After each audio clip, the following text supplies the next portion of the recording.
Assalamu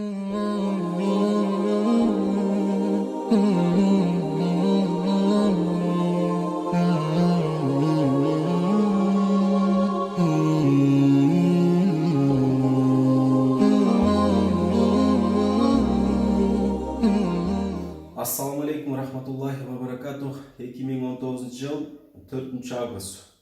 Алтын эжебизге билесиздер, мурунку видеолорунда эже ооруп, бөйрөгү ооруйт эженин азыркы учурда.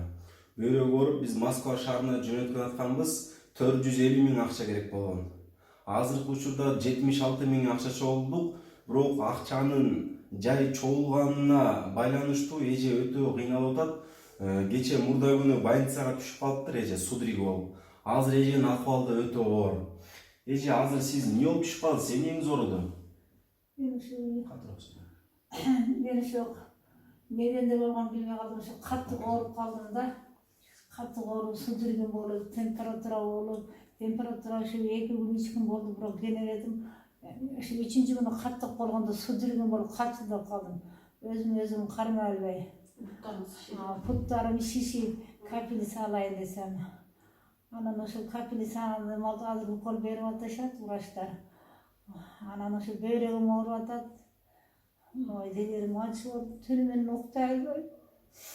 Ачып ооруп атат. Ушу жаткан жерим ушуларды кийиздерди төшөп жатам, айла жок эмне кылам. Ден соолугум начар, сиздерден суранып кетермин.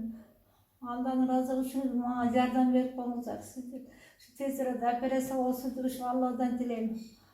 Ушу Алла жардам берип, шифасын берип көптүн катарынан жакшы болуп кетейин деп аябай кыйналдым. Эже, ыйлап алыңыз, Кудай буйруса жакшы болот эже. Айтканыңыз Кудай буйруса. Боркелүү туугандар, кайдыгер карабаңыздар. Биздин да ата-энебиз бар, сиздердин ата-энеңиздер бар. Бул жаман нерсе байле ар биринин башында турат, билбейбиз кимге кайсы убакта келип калат. Ошондуктан кимдин колунан эмне келсе, канча сом жардам келсе дагы келиңиздер, биргеликте жардам берели. Ушундай жаман жолдо биз чыштабайлы, ар дайым бизге жардам берели. Аллах пайгамбарыбыз айткан, садака жаман байлерди жаман кырсыктардан сактайт деген. Ошондуктан колубуздан келишинче эжеге жардам берели, эжени батыраак Москвага жөнөтөлү. Эженин акыбалы өтө оор азыр. Сиздерге билинбей атат, эженин тамактар ургап жакшы сүйрөй албай атат эже. Жардам бере турган эч кимиз жок болот, ушу бизге таянып турат, биз сиздерге таянып турабыз. Ошондуктан кайдыгер карабаңыздар.